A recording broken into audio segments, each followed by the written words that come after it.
Hello mga barangay, nandito po kami sa may Block 8. Pinaayos po natin dito yung daanan ng mga mamamayan ng Barangay 35 dito sa may Block 8. Matagal na ba si Ryan, tita? Ilang taon na? Mga, kailan ba nakaupo si Madali? Tagal na rin po. 2010. O yun po. Tagal na namin. Iyan yung sira. Hindi talaga, intindihin talaga yan. Matagal nyo na nire-request, Opo. pero hindi nagagawa. Hindi nagagawa. Lagi lang tinitingnan, ganun. At least ngayon, nagawa na natin, no? Opo, maraming salamat. Oo, 2 buwan pa lang ako, ha? Wala pa akong 2 taon. Oo. Lahat ngayon na may problema po sa kanal, yung mga takip-takip nyo po, punta lang kayo sa barangay at i-schedule natin para magawa po natin. Kailangan lang po talaga na magtulungan po tayong lahat para maayos po natin. Kapag nagkukwento-kwentuhan lang kayo ng kapitbahay, hindi nakakarating sa barangay, hindi ko magagawa, di ba? Ayan. Ito po yung problema nila. Nasa kanto.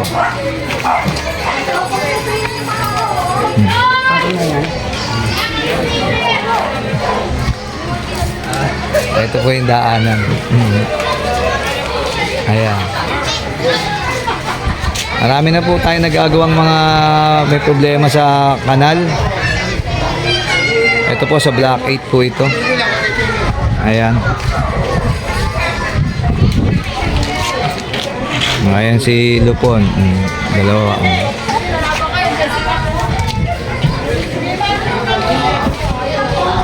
Okay na. Hello mga barangay, magandang gabi po. Nandito po kami ngayon sa Block 8. Kinekap ko po yung kanal na matagal ng sira. Sa loob lang po ng konting panahon, nagawa natin ang paraan. At yung mga kailangan pang gawin natin sa Barangay 35, sabihin nyo lang po sa amin at nang maayos po agad natin. Susunod-sunod rin po natin yan, yung mga problema nyo, ayusin po natin.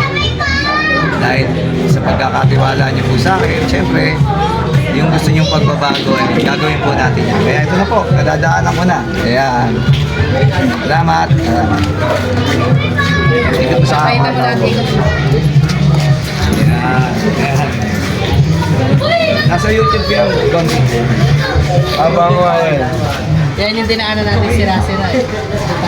Lahat kasi ng mga sirang kanal, pinakapalitan. Ang mga kulay. Labas na budget. Ang pinakagawad. May update.